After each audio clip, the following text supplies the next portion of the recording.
My view about the most promising sector will not surprise you. Energy, concession and infrastructure were and still are the most, even more than before, the most lucrative, I would say, economic activities in our country. It's fact that these sectors have always been promising to the minds of the investors, but recently they gained a high investment appeal.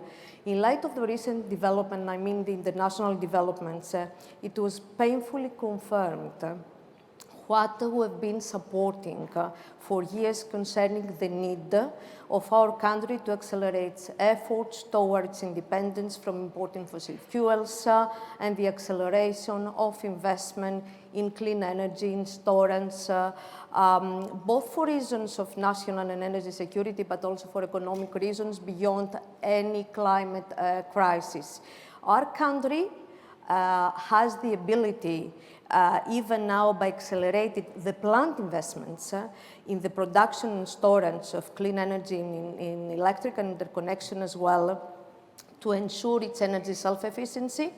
The government supports this strategy, and the utilization of the next generation EU funds are in line with this strategy. This will lead to an environment with low energy prices, both to households and to businesses as well, and will help us to become, let's just say, a crossroad between East and West by exploiting existing investment opportunities.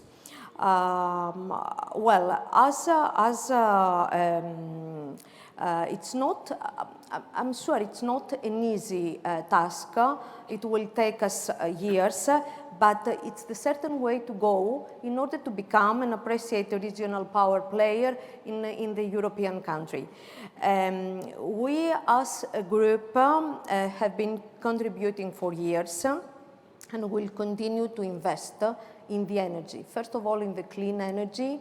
We have 1.4 installed and under construction capacity in renewables, and will reach 6.4 giga by 2029 by investing in large-scale renewable energy projects, in electrical interconnection projects, in storage projects, hydro pump storage, like the famous Amphilohia pump storage project, 700 megawatt, and the largest hybrid wind and hydro Amari project, 150 megawatt.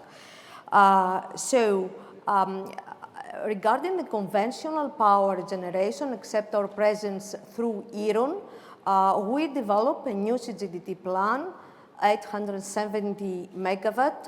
It's a joint investment with Motor Oil. But apart from energy, the infrastructure sector is always an investment-grade sector. And however, when we're saying infrastructure, it's not only about the high-end environmental friendly motorways. With the addition of Egnatia, we will operate 1,500 kilometers in our country, our group, I mean. Or it's not about the greenfield landmark silver lead airports like the Castelli Airport, the second largest airport in Greece, which we are developing. And it's not only about the waste management factoring that can easily improve the environment in a way which is tangible and measurable, but it is about the development of differentiated projects. Like the one we are going to develop in the Athens Riviera, the integrated resort project, which with leveraging on tourism, entertainment, MICE, and casino factors, can also promote other investments, which is very important factor as well. Also, it's also about critical infrastructure that will contribute to the digital and security transformation, for example, through the rollout of broadband services, like the ultra-fast broadband we're developing with APME. And all these are infrastructure elements combined create a new breed of project, I would say, that requires higher expertise and also have interconnectivity of all purposes. And these are the projects that not only as a group, but also as a country should focus, because this project will add a value to our GDP and will add more know-how to our people. Of course, the sustainable way of maximizing value by doing business in these promising sectors has to do also and is closely correlated with the ESG principles.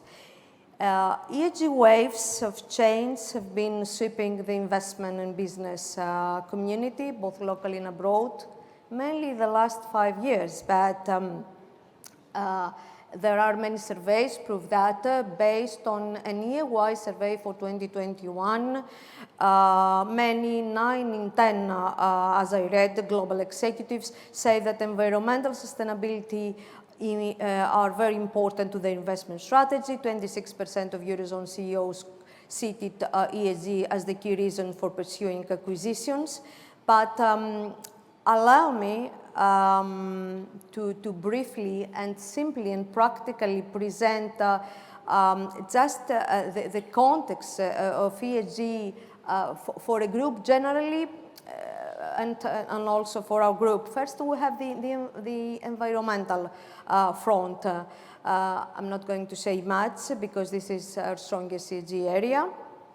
Since our business in energy and also in construction and concession infrastructure and waste management concession have added a major positive contributor to the environment. We have the employee safety. We have a subsidiary, the largest construction arm in our country. So the employee safety is of paramount importance for us, and we have an impeccable track record in site accident and even beyond the best international practices, we're updating our protocols. Product safety relates to the level of work we deliver for the governance, we deliver for the Greek state, we deliver for the private sector, and ultimate for the Greek citizen. We're proud because all work has an evidence of trust, reliability, endurance, excellence, community support. It's very important in every company, and we are doing that to contribute financially to the local communities in many different ways. We're trying to do the extra mile and have a reciprocal relationship by engaging the communities, labor providers, support providers, services provider, and the employee engagement is also a very important factor in order to adopt transparency, meritocracy. And third, we have the governance. Leaps, not just steps, of change had been taken the last year in line with international standards in terms of board diversity, of board oversight, of compensation policies, and the new establishment of ESG board committee.